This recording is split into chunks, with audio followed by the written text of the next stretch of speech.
going on, guys? Garrett here. Today we are going to be skinning 4 rattlesnakes. I'm going to show you step by step on how I do it and process them, get them ready for any project you want to use them for. So come along. All right, so here we got 4 rattlesnakes. We got 3 Western Diamondbacks and 1 Sidewinder. This guy is freaking awesome. See his horns on his head. It's got really pretty colors. And he's gonna look awesome on this table. All right, you're gonna need a few things for this process. I like to use my Outdoor Edge skinning knife I use for hunting along with scissors. We're gonna need thumbtacks, a bunch of them, especially if you're doing multiple snakes. We got some borax, prepping the skin, some glycerin, 90% ISO, and some gloves. Probably a couple blades as well. All right, guys, so I got all the snakes laid out. What I'm gonna do first is remove all their heads. Then get them laid belly up and get them ready to cut open. All right, now we got all the heads removed, bodies flipped upside down, belly up. Got them stretched out. This one's a little bit frozen still, and I think he's got something in his belly, but we'll find out here shortly. We're gonna start by cutting each one up the belly, staying as centered as we can until we get to the little slit they got back here.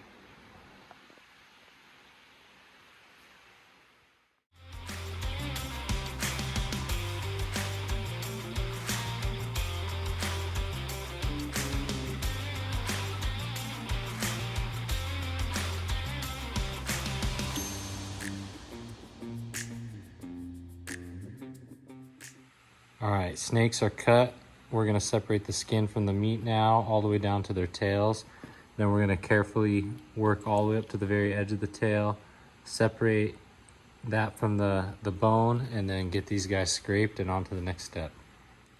All right, I got them cut open and I'm peeled back and just realized that one I thought had something in its stomach actually has babies.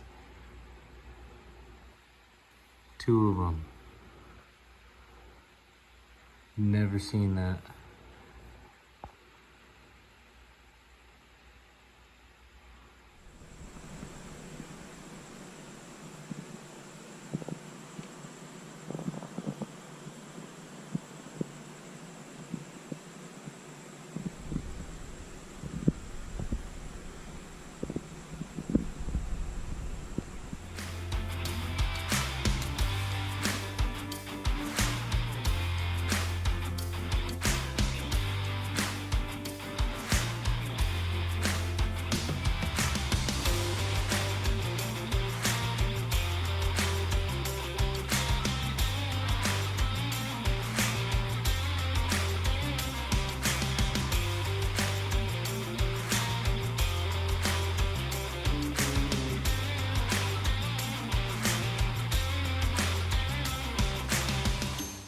We got all those tails done, all the meat removed, so all we're left is skin.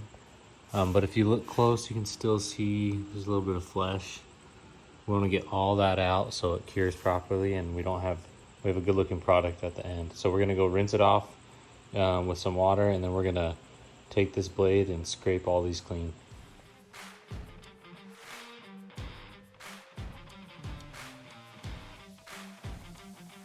All right, got them all cleaned off. Rinsed off with the hose. Now we're gonna take this blade off this knife and we're gonna scrape all this flesh, fat, stuff off the inside of these skins, get them really clean. The better you do on this job, the better the product turns out at the end. So I recommend taking your time here, but we'll get right into it.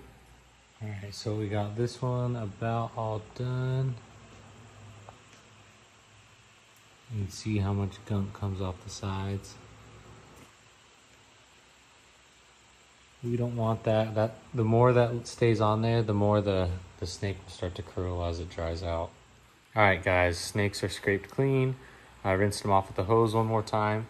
Now what we're gonna do is we're gonna take these thumbtacks, we're gonna tack them to the board, stretching the skin out to hold it in place, and then we're gonna salt them up with some borax and go from there.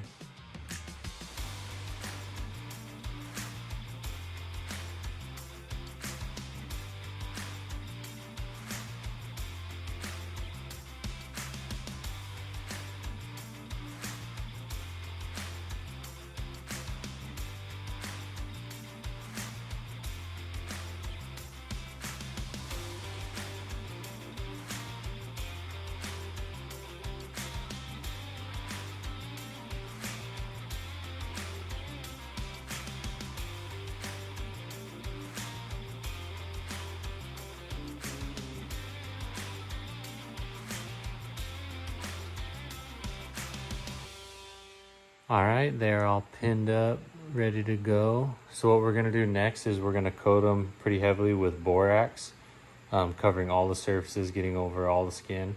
This is gonna absorb all the moisture and kill everything off before we put it in the pickling solution. All right, I got the borax all rubbed in on each of these snakes. Went pretty heavy on it. That should soak up all the moisture. And then after a couple days, we are gonna be putting these in a pickling solution of 50-50 mix of ISO and glycerin oil. All right, it's been a couple days. All this is dried up, all the moisture is gone. We're gonna rinse these off now with water, and then we're gonna put them in the solution.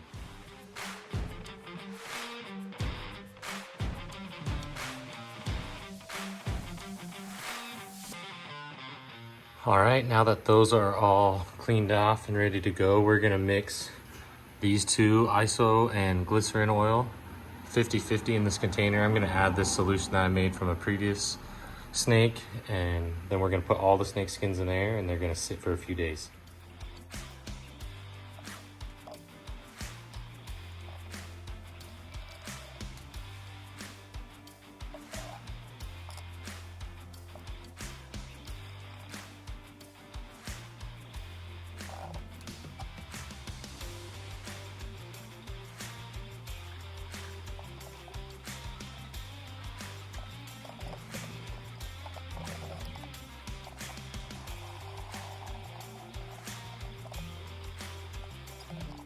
All right, now that I got the solution mixed up, I'm gonna roll each of these snake skins up, flesh side out, and then we're gonna put them in that solution, close the lid, stir it up, and let them sit for a few days. All right, we got these all rolled up. When you're doing this, you wanna make sure you're rolling them really loosely so all the liquid can get in between all those layers freely.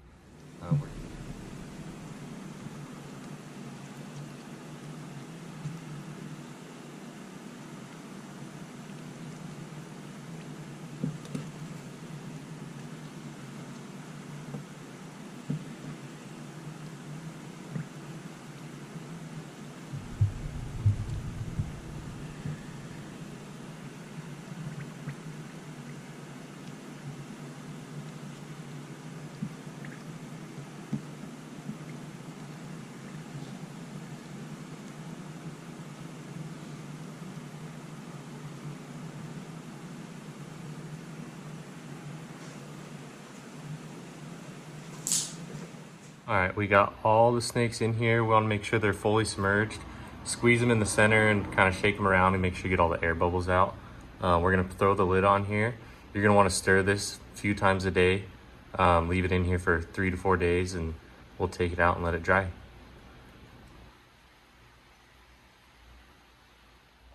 All right, guys, it's been about a week since I put those in there. So they're ready to come out. So ahead of time, you're gonna want to get some sticks or a piece of a broken rake or broom, and go ahead and put a hole on each side. Later, after we get the snakes rolled on there, we're gonna be tying a string to each end and hanging them to dry. Here's a snake I've done previously for example of what we're doing right now. We're just gonna be laying them on there flat so they can dry out nice and flat so they don't curl on you. When you're doing this, make sure you lay it all the way flat. You don't want it curled in on itself at all. That way it gets set and dries flat. It's easier to work with when you're done.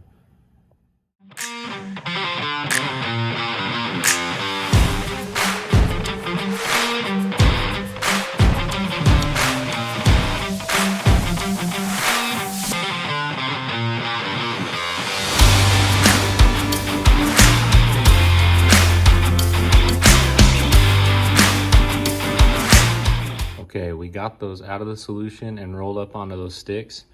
So I'm gonna take one of these each of these strings and go up and over something in my garage and then retie it down here so they can hang, and I will run a fan in front of them for a few days, let them dry out. Then I like to take an air compressor and blow out all the remaining oil that's inside the rattles.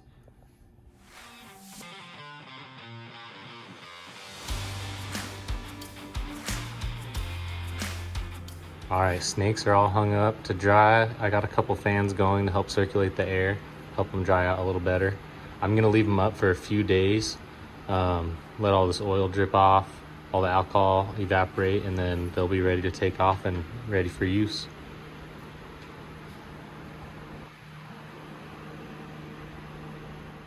All right, guys, these guys are finally done drying. Got them laid out flat on these boards so you can check them out. Turned out pretty good. So now they're ready to use for any sort of project. So for example, here's a hat wrap I'm working on right now.